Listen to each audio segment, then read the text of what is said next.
Assalamu alaikum wa rahmatullahi wa barakatuh. Welcome back to another episode of Connect with the Conversations in the Qur'an. So, alhamdulillah wa salatu wa salam ala rasulillah. Rabbi shrah li sadri wa yassir li amri wa hlul uqdatan min lisani yafqahu qawli. Rabbi zidni ilma, Rabbi habli wa liqni salihin.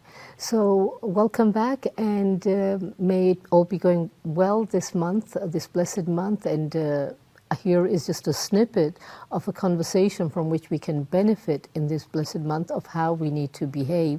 And we're going to look at the example of Ibrahim AS, and he's had lots of conversation with lots of different people around him. So the very first one I'm going to look at is his conversation with his people, with his father, the ones who used to worship, were idol worshippers. So I'm just going to look at how he interacted with them politely, how he was, yet in the face of false beliefs, he had the courage to stand up, and so on. So in a nutshell, in terms of if you want to see what he looked at, it was the courage to face false beliefs. That's what we need to have. And I can give you the references of that. It comes in Surah Anbiya, and it also comes in Surah Anam.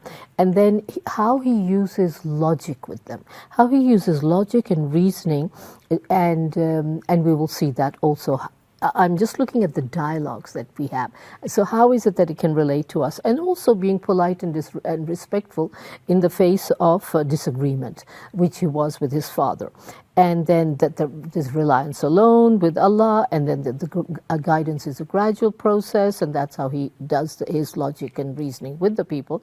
And that there needs to be a detachment from misguided social norms. And unfortunately, we are hook, line, and sinker all the way into the social media, the social norms, how we fall for it, and how we really need to try and stay detached. So in reverse, what's coming to me is how hooked we are on these mobile phones, exactly the same as everybody else around the world. So what will distinguish us if we can really contain our nafs to not buy into it? And now with this chat GPT is another thing that you don't need to converse with anybody, you're just conversing with it, ask it whatever you want, and it tells you nicely in a flowing language, and you can get hooked into all these things. So let me just go back to the very trying to do it in the way that the very first time that it is mentioned in Surah Anam too, but when he talks to his father, he says, Ya Abati. So what I love about that, this Ya Abati, the way he addresses his father, Ibrahim AS, to his father is, and why do you worship that which hears not and sees not and can profit nothing? For those of who are learning Arabic, and if you look at Qasas al-Nabiyyin, this is the very first story which is given to us in Arabic for us to understand with the repetition of the word. So it's about the conversation. And he goes on again, Ya Abati, and knowledge has come to me which has not reached you, so follow me, I will guide you. So at the very beginning, his conversation is always about Ya Abati, my dearest father, and it's exactly the same that Yusuf alayhi salam talks to Yaqub alayhi salam about his dream. And then he said, he also says to them, what are these images that you worship, you are assiduously devoted to? And here, the interesting is, they said, we found our fathers worshipping them. And he said, well, you're in manifest error. But what I want to bring up here, that how they bring wa abana laha abidin. This is what our forefathers used. So I want to bring in the idea how the non-Muslim sometimes brings in the idea of we worship, this is our culture, this is our way of being, and this is how we do it, and so on. And yet, the same people, when we give them, like it's in Surah Mutaffifin, is that when we tell them that when our signs are rehearsed to them, وَإِذَا تُتْلَى عَلَيْهِ آيَاتُنَا قَالَ أَسَاطِيرُ الْأَوَّلِينَ. Asatirul Awwaleen is what they accuse us of, that what the message is, it's the tales of the ancient. It's just the tales of, so look how close it is. At one point they're saying we worship what our forefathers worship, and at the other point they're giving you what they're telling us. So how does this match? It's being incoherent. And it is, because actually the disbeliever shifts the goalpost. Their conversation is never there. So I keep thinking of when you're in corporate world, and I remember from my own days, is that when you're there and they challenge you on something and they say, oh, but what is this? Asatirul awwalin kind of, why do you fast? Why do you do this? And yet their own way of, no, when we have our this meal, it has to be with this condiment and this and I'm like, well, why do you need it? No, but that's how we do it. So use these conversations to see how you can benefit and see what the kuffar do, and B, see how you can be answering. So yes, it is true that we need to use logic. We need to be polite and respectful, but also have the courage to counter them. And in Surah Nam, it was beautiful that the Ibrahim AS boldly asks his people that, about your inability to think. This is now back in Surah Anam. And then he goes on to say how he uses the logic when he sees the heavens and he sees the earth and he sees the night cover, he sees a star, he says, oh, well, this is my God. Then he sees the moon, he says, this is my God. Then the sun, and then he says, it's the greatest, but when it sets, he says, no. فَلَمَّا قَالَتْ قَالَ يَا قَوْمِ إِنِّي أَبَرِيٌّ مِمَّا تُشْرِكُونَ. So that was like gradual development of, oh, do you think this is God because it's so big? No, do you think this is God because... So even when we claim, like, when people are hooked onto football and the matches and everything has to stop on the Sunday when they've got the match on, no, I can't go there, whether somebody dies or there's a wedding or there's something, if it is a World Cup or something, this is what it is. Isn't it your God? What have you done with it? You scorn at us for saying as-salah 5 times a day, so you can't see the... So what is this? And if you look at it, turn it around, they mock us and make fun of everything of us, but he also did it to them. He said, well, what is it? You can't see it. And he says, when they disputed with him, he said, I'll guide you.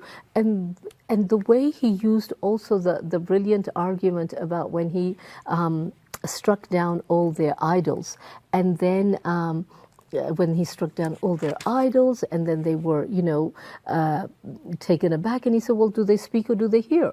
So this teaches us, again, the importance of standing up for truth, even in the face of opposition, challenging irrational and blind adherence to practices that contradict faith.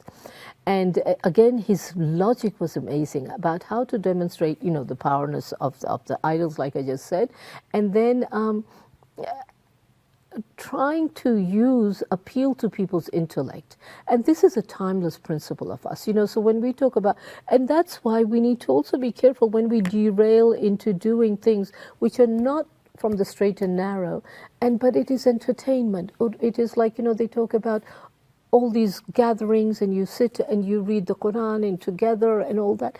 No, the Qur'an is to understand, to get you to do it, not to make it become a social thing. Another beautiful saying I like is that, are you serving Allah, or is Allah's beautiful faith there to service you for your entertainment, for your social thing? So just watch out also what we do in this blessed month of where we spend our time. Then the other thing is you need to understand your audience, of how to choose the best way that will communicate with them, how to do it. And Ibrahim AS, because under, just being firm on his faith, is under immense pressure, he's still able to tell them. And, use the argument of when he asks them ask this biggest one. He broke them all to pieces and they left, and they said, who has done this to our God? And then he said, we heard a youth calling Ibrahim, so they call him. And how does he evade the direct answering? He says, Qala bala fa'alahu. Ask him, this was done by, ask the biggest one. If they can talk intelligently, ask your idol. And then they would turn to themselves, and surely we are the ones who are wrong. They were confounded in shame, and they say, full well the idols don't speak. So it's that's the aha moment. So we also, with our non-Muslim people, is whenever they are able to come to the point, but yes, it is genocide. Yes, it is. What have we been telling you all along? All the time you accuse us of being, whatever it is, not Islamophobia, the other one when we are, that anti-Semitic. Hello, we are Semitic ourselves, So all that argument it's like now even the Pope has started to say, let's have a look if this is genocide. I mean, does it take you a whole year to see what's in front of you? So this is what Ibrahim's alayhi salam's way of talking to, and then this deep commitment to having faith and trust in Allah, about reliance on Allah alone when He is thrown in the fire. And it's a beautiful thing when it says, Allah says, "Qulna ya naru kuni bardan wa salaman ala Ibrahim." So on Ibrahim, when they didn't know what to do, and this is what they do, they try to pull the rug under you. They realize that no, the idols don't speak. This is again in Surah Anbiya, and he says that they can't. So they're not happy. So they flip it around, and we said, no, we really need to burn them. So if we can't do this, we need to do it this way, and they, just like I said, keep shifting the goalposts. So what do? They throw him, burn him, and Allah protect you and your gods, and protect your gods, not Allah. But they say, this is in Ayah 68, and if you do anything at all, just burn him. And Allah said, Ya naru kuni. This is now not from the Qur'an, but I just want to share the level of tawakkul that he has of they tried this strategy, but nothing worked. The level of tawakkul Ibrahim alayhi salam has is Hasbunallahu wa ni'mal wakeel. So they say, I'm not sure where it is from, whether it's from the hadith or whether it's from just sayings otherwise, that they say that Jibreel alayhi salam came to Ibrahim alayhi salam as he was being thrown, catapulted into the fire. It was such a huge fire, they had to do it really from far. They couldn't even go close to it because it's like a furnace oven, you can't go close to the heat. And yet they're throwing him in. So while he's being catapulted, Ibrahim alayhi salam comes to him and he asks, can I help you? Let me save you. And so Ibrahim alayhi salam has that tawakkul and presence. He says, why? Did Allah send you? He says, no, I came on my own accord. Now, I don't know if this is true or not, but it's just to highlight the level of presence of mind and the ability to sort of say, did Allah send you? He said, no, I've come on my own accord, kind of. And he says, no. If Allah has decreed this for me, He's going to keep me safe. And that's why that beautiful ayah which says, Qulna, we said to the fire, Ya naru, O fire, Ya naru kuni bardan wa salaman ala Ibrahim. And the beautiful thing is that, yes, cool down for Ibrahim. And when we do the tafsir of this ayah, we learn that, and immediately it says, wa salaman, with peace is what we say, but it also means with security, with safety. So salamun is also, and be safe for Ibrahim. So they say that two things, that A, if we hadn't, you could, like you can get burnt with the fire, and also, so that's what this reflects. And then he says those were his most 40 days of the most beautiful days that he had in there. So just coming back to the thing, to be totally learn to be detached with misguided social norms. That's the one thing we really stand against corrupt society, and not do what what some of the governments do. No, because it's politically incorrect, because it's expedient for us. We can't alienate this one and we can't alienate that. So all that is what we need to learn from Ibrahim alayhi salam. Guidance is a gradual process, like he did with the stars and with other things, to bring people gradually to guidance, about the sun and the moon example, and then reliance on Allah alone, and then be polite with your so even at home when somebody's not fasting, we don't scorn them, we do whatever their reasoning be. And then we need to be super firm on our tawheed despite the pressure around us, within our society, within our corporate world, within our housing societies. You're the only Muslim, and they're blaring the Qur'an every time. I mean, noise when it's time for your ibadah and so on. So however you can, despite pressure, stand firm on your thing.